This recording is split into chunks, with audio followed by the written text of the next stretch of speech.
वाल्मीकि रामायण में महर्षि वाल्मीकि जी ने माता सीता की जन्म कथा विस्तार से बताई है। जब ऋषि विश्वामित्र भगवान राम और लक्ष्मण जी के साथ मिथिला नगरी पहुंचते हैं, तब मिथिला नगरी के राजा जनक उन्हें अपनी बेटी सीता के जन्म के बारे में बताते हैं। ये वर्णन कुछ इस प्रकार आता है। जब मिथिला नगरी में कई वर्षों से बारिश नहीं हुई थी, जिस वजह से वहां पर अकाल पड़ गया था। नगर के सारे निवासी पानी ना होने की वजह से बेचैन हो गए थे।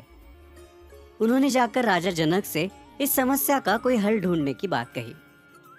मिथिला नगरी के राजा जनक बहुत ही चिंतित हो गए। उन्होंने ऋषि मुनियों के साथ इस विषय पर विचार विमर्श कर कोई उपाय सुझाने की विनती की। तब ऋषियों ने उन्हें सलाह दी कि वे स्वयं जाकर कड़ी मेहनत के साथ खेतों में हल चलाएं, जिससे इंद्रदेव उन पर प्रसन्न हो जाएंगे और इस समस्या का समाधान जरूर निकल आएगा। ऋषियों की ये राय मानकर राजा जनक खेतों में हल चलाने लगे।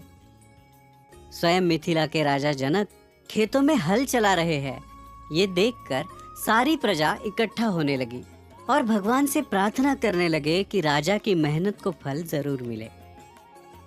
तब अचानक जमीन जोतते हुए उनके हल का फाल यानी सीत जमीन में फंसे किसी कठिन चीज से टकराकर फंस गया। ये देखकर राजा ने उस जगह पर खोदने के लिए कहा। तब सिपाहियों ने फंसे हुए फाल को बाहर निकाला और वहां की जमीन खोदने लगे। जैसे ही जमीन में थोड़ा सा गड्ढा बन गया, उसमें से एक बड़ी सी पेटी बाहर निकली। राजा जनक और रानी सुनैना ने उस पेटी को खोलकर देखा तो पेटी के अंदर एक नन्ही सी बालिका उन्हें दिखाई दी। ये देख राजा, रानी और गांव के सभी लोग आश्चर्यचकित हो गए।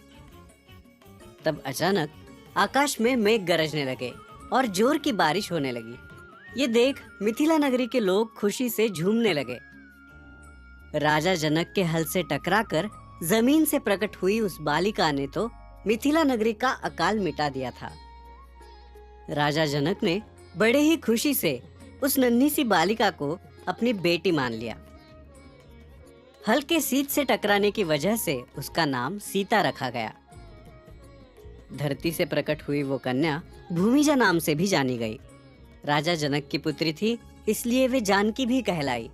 तो मिथिला नगरी की राजकुमारी होने के कारण उन्हें मैथिली भी कहा जाने लगा। ऐसे असाधारण रूप से प्रकट हुई माँ सीता का विवाह आगे जाकर भगवान श्री राम के साथ हुआ। सीता माँ के जीवन काल में कई कठिनाइयां आई, परंतु अपने धैर्य, निष्ठा और पतिव्रता के धर्म के बल से उन्होंने सारी मुश्किलों का सामना किया। सभी लोगों के लिए वो एक आदर्श स्त्री बनी।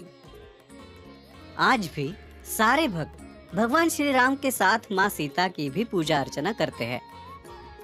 मैथिली नगरी आज के नेपाल देश में स्थित है, इसलिए नेपाल में भी माँ सीता की पूजा होती है। सीता नवमी के दिन कई स्त्रियां अपने पति की लंबी आयु के लिए व्रत रखती है। कई भक्त माँ सीता के मंदिर में उनके दर्शन करने के लिए नेपाल के मिथिला नगरी में जाते हैं। इसी तरह वैशाख महीने के शुक्ल पक्ष की नवमी को प्रकट हुए माँ सीता का जन्म दिवस पूरे विश्व में मनाया जाता है।